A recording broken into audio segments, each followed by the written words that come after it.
Sudah siap semuanya? Are you ready? Ready. Oke. Siap-siap. Diawali dengan berdoa bersama. Apakah ada yang mau memimpin berdoa? Siapa yang berani memimpin berdoa pada kesempatan kali ini? Doa belajar. Raditu billah wabil Islam dinan wa bi Muhammadin nabiyyan wa rasulah. Rabbi zidni ilman warzuqni fahma. Saya sudah hafal.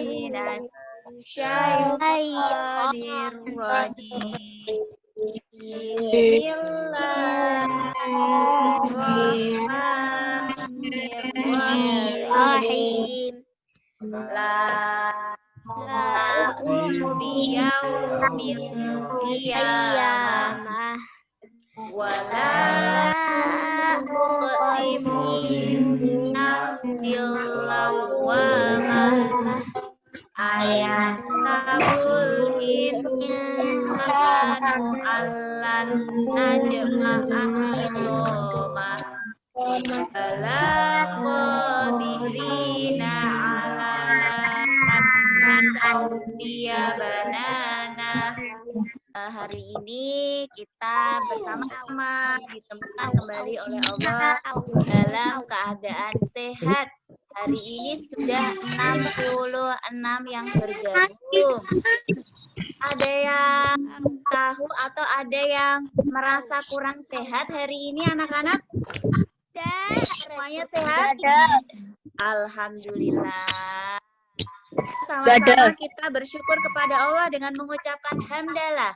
Alhamdulillahirabbil alamin. Ya, baik anak-anak, sekarang semuanya fokus dulu ya untuk beberapa menit ke depan. Kita bersama-sama akan mempelajari tematik. Hari ini kita sudah masuk tema keberapa ya? Ada yang tahu? Tiga. Tema 3. Tema 3 itu bunyinya apa ya? Benda di sekitarku. Ya, benda-benda di sekitar Bu Ana. Bu Ana saat ini ada benda apa ya?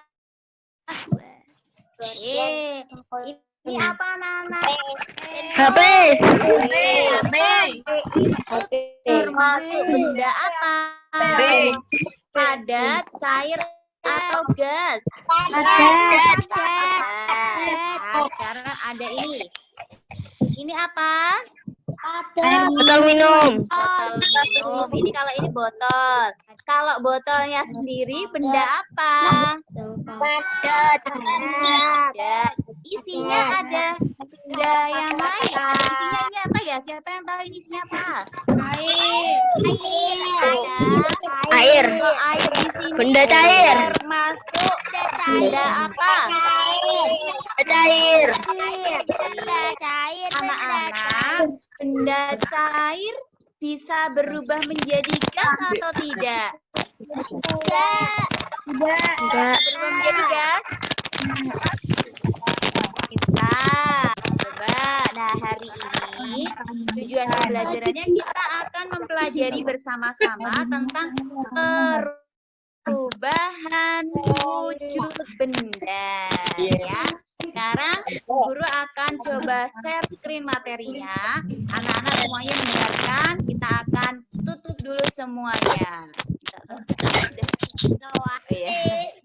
Ya, sebentar ya. Apa?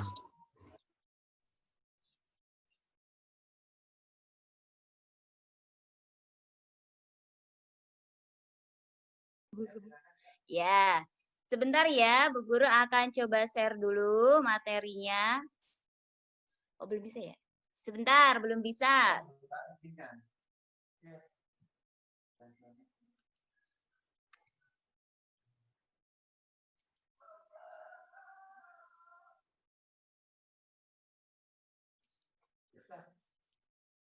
Ya, bismillahirrohmanirrohim.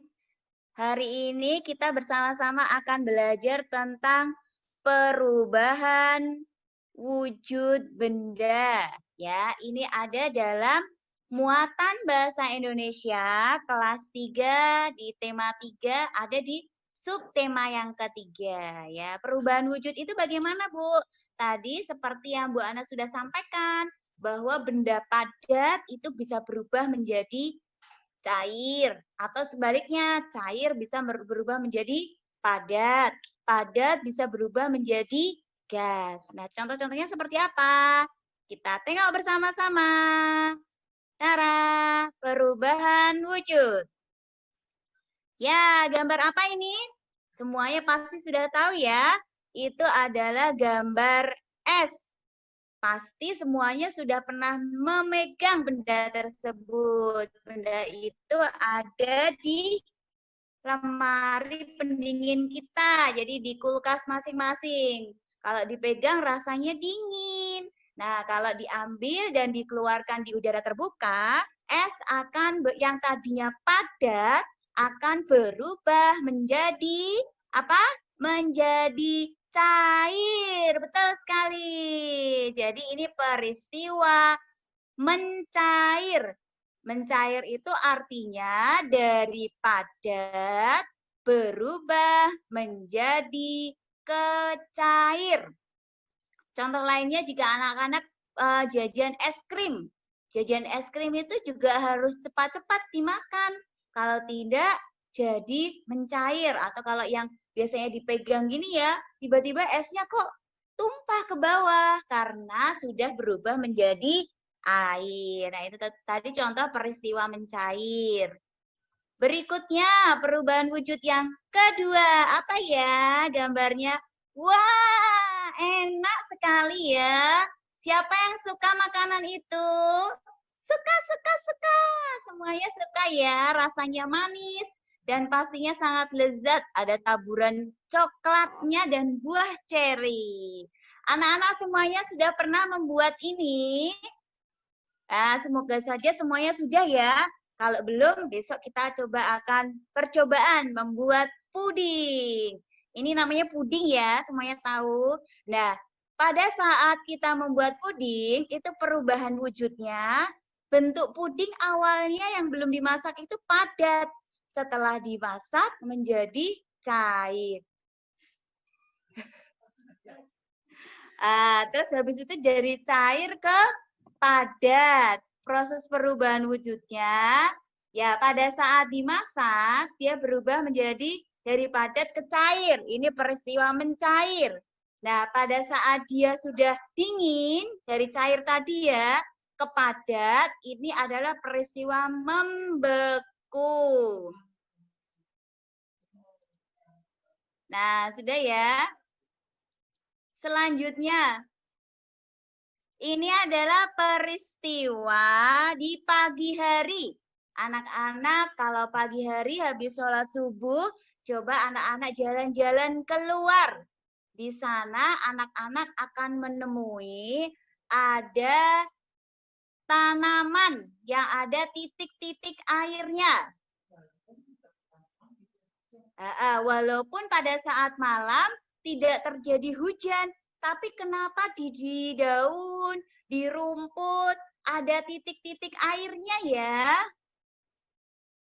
Nah, ini sebenarnya pada saat malam hari, gasnya itu, gas di malam hari itu berubah menjadi cair karena adanya perubahan suhu. Ini namanya proses mengembun. Ya, ini ada embunnya titik-titik air. Ini peristiwa mengembun.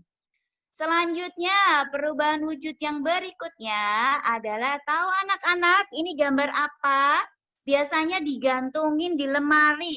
Sehingga ketika kalian membuka lemari, wah baunya wangi. Ini adalah kapur barus atau camphor. Nah, pada saat anak-anak membeli kapur barus, itu bentuknya padat. Tapi lama-lama ketika sudah digantung di lemari, menjadi hilang. Kemana ya? Kapur barusnya kok bisa hilang? karena berubah wujud menjadi gas. Dari padat menjadi gas. Selanjutnya, kita akan mencoba menebak bersama-sama. Ada 4 gambar. Ya, gambar yang pertama itu apa ya? Nah, kalau rangkumannya menjadi seperti ini ya, ringkasannya. Jadi, wujud benda itu ada 3. Jadi, anak-anak yang tadi, proses ketika kita memasak apa tadi namanya yang pertama tadi? Memasak agar-agar atau puding ya. Pada saat pudingnya padat itu dikasih air itu sebenarnya cuma melarutkan ya. Proses perubahan wujud yang tepat itu adalah dari cair menjadi padat atau membeku. Itu proses yang tepatnya seperti itu. Tapi ketika butiran-butiran dari agar-agarnya tadi hanya dilarutkan saja, jadi itu tidak mengalami perubahan wujud. Seperti kita dari gula ya, dari gula dilarutkan ke air teh, cairan teh, itu namanya proses melarutkan. Nah, ini proses perubahan wujudnya dari padat ke cair. Padat bisa berubah jadi cair, cair bisa berubah jadi padat. Padat ke cair namanya mencair. Kalau cair ke padat namanya membeku. Kemudian dari padat ke gas namanya menyublim. Dari gas ke padat namanya mengkristal. Kemudian dari gas ke cair namanya mengembun. Dari cair ke gas namanya menguap. Nah, anak-anak nanti bisa tunjukkan di kehidupan kalian sehari-hari, mana ya peristiwa mengembun, mana ya peristiwa mencair, dan sebagainya.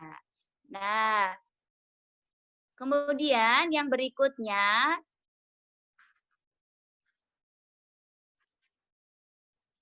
pada saat di rumah ya, pada saat di rumah, kita bertemu dengan orang di rumah, kemudian melihat benda-benda yang ada di sekitar, kita harus tunjukkan selalu sikap rasa bersatu dalam kehidupan sehari-hari. Nah, ini adalah contoh kita bersatu di rumah. Semoga ini terjadi juga di rumah anak-anak semuanya. Karena kita sebagai anggota keluarga harus bersatu supaya keluarga kita nyaman, rukun, kemudian kita merasa senang berada di rumah. Seperti rumahku adalah surgaku, jadi rumah yang selalu dirindukan. Bagaimanakah caranya? Yang pertama kita harus menghargai perbedaan yang ada. Contohnya, adik kita memiliki sikap yang berbeda dengan kita. Nah, kita harus menghargai adik kita supaya tidak terlalu terjadi perselisihan. Adik maunya gini, kakak maunya gitu. Nah, kalau seperti itu nggak ada yang mau menghargai, nanti setiap hari seperti kapal pecah di rumah kita. Oh, mamanya, astagfirullahaladzim, kakak, adik, kenapa bertengkar terus? Nah, siapa yang seperti itu di rumah? Ayo.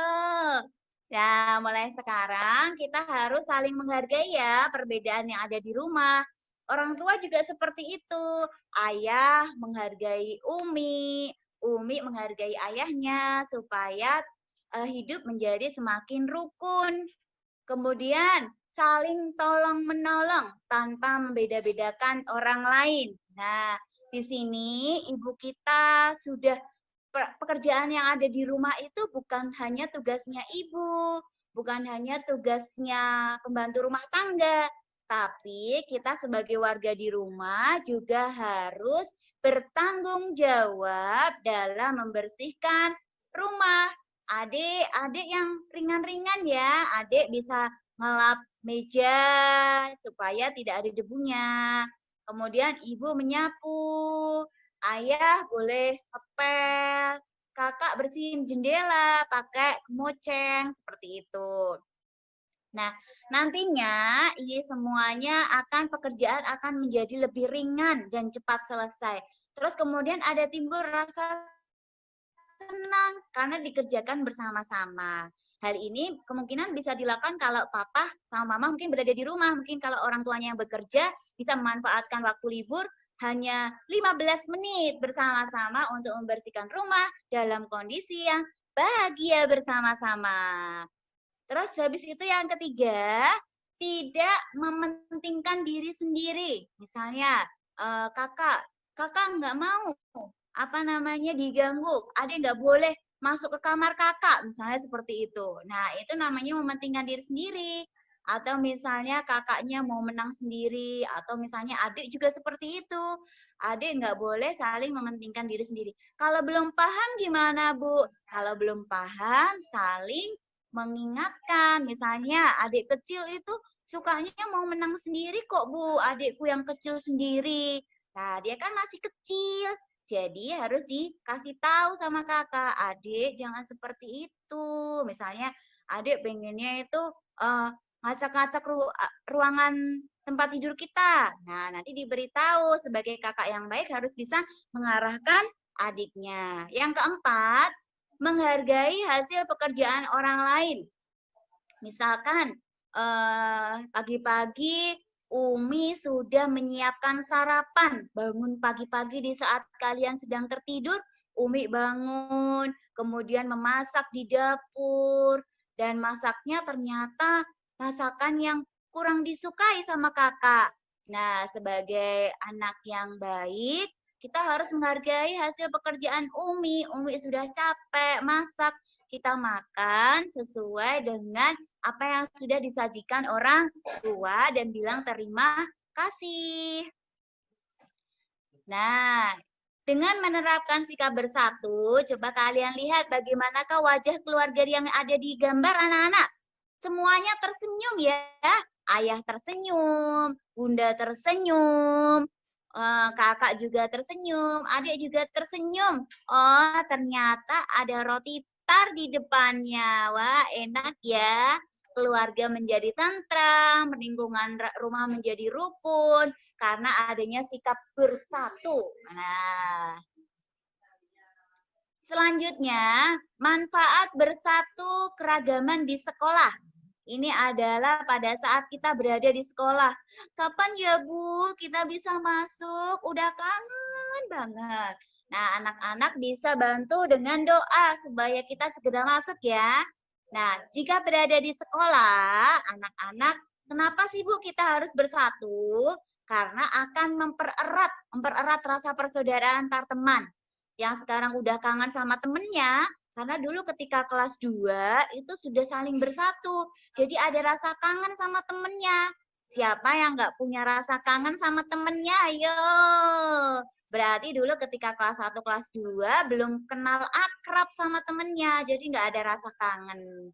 Nah, semoga semua anak-anak ada rasa kangen. Kalau kangen saling didoakan. Semoga temennya yang ada di rumah tetap sehat. Kemudian keluarganya juga sehat, semuanya sehat. Yang kedua, membuat suasana belajar menyenangkan, jadi senang. Karena apa? Semuanya memperhatikan guru, saatnya mengerjakan tugas, dikerjakan bareng-bareng, saling membantu. Kemudian ada yang tidak membawa pensil, bisa dipinjamkan, dan seperti itu. Kemudian menumbuhkan jiwa sosial, misalnya temennya ada yang kelupaan, makanannya ketinggalan di rumah. Nah, sebagai teman yang baik, kita harus tanya, kok kamu diem aja, nggak jajan? Ternyata dia nggak bawa bekal anak-anak. Kita harus kasih sebagian bekal kita kepada mereka. Nanti aku lapar gimana, Bu? Nanti yang mengenyangkan itu insya Allah Allah ya. Kalau kita memberi, kita akan diberi rasa kenyang. Kalaupun belum kenyang, ternyata belum kenyang juga tuh Bu, aku udah kasih. Nah, nanti tetap bersabar, insya Allah Allah akan ganti dengan rezeki yang berlimpah. Kemudian menumbuhkan sikap toleransi. Ini menghargai perbedaan ya. Ada teman kita yang laki-laki, ada yang perempuan, kita saling menghargai. Ada yang berbeda suku, kita saling toleransi.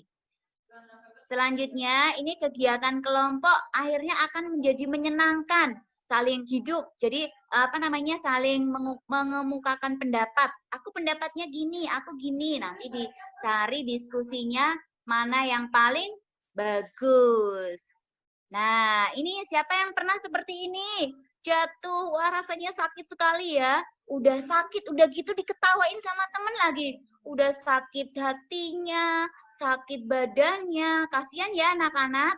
Kalau kalian melihat teman yang ada sakit, segera lari. Astagfirullah, gimana keadaanmu? Ada yang bisa dibantu? Gitu, supaya dia tidak malu. Terus kita bantu, kita bawa ke UKS atau kita bantu misalnya kalau di rumah ya berarti kita segera bawa ke rumahnya supaya bisa segera diobati lukanya. Nah, ini ketika kita saling menolong, kita akan menciptakan atau membuat rasa kerukunan sehingga semua teman akan merasa nyaman berada di sekitar kita. Nah, yang berikutnya, menolong orang lain harus dilakukan dengan tulus, tidak boleh terpaksa. Supaya kita ada rasa ikhlas. Dulu aja kamu ngetawain aku, sekarang aku juga mau ngetawain kamu. Tidak seperti itu ya. Kita lakukan kebaikan, terus lakukan kebaikan tanpa harus memperhatikan orang lain berkata apa. Terus habis itu, jika kita ditolong, sebaiknya segera mengucapkan terima kasih. Nah ini, kata yang kadang mudah, tapi susah untuk diungkapkan. Misalnya udah ngasih makanan, terima kasih ya. Atau misalkan kita mau pengen makanan dia, nggak boleh langsung ngambil.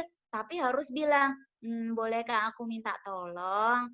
Aku pengen makananmu sedikit aja, boleh nggak? Kalau nggak boleh paksa. Tapi kalau boleh, kita ucapkan terima kasih. Kemudian, sikap saling menolong dapat mempererat persatuan di sekolah. Jadi tidak ada pertengkaran, saling memahami. Selanjutnya ini manfaat gotong royong di masyarakat. Alhamdulillah kita tidak pernah ada kejadian seperti ini ya anak-anak. Rumah kita terendam air, ini rumah mereka terendam air ya. Alhamdulillah kita berada di lingkungan yang bebas banjir. Tapi di lingkungan yang lain ada juga mereka yang harus rela meninggalkan rumahnya. Rumahnya digenangi oleh air sampai tingginya 1 meter ya.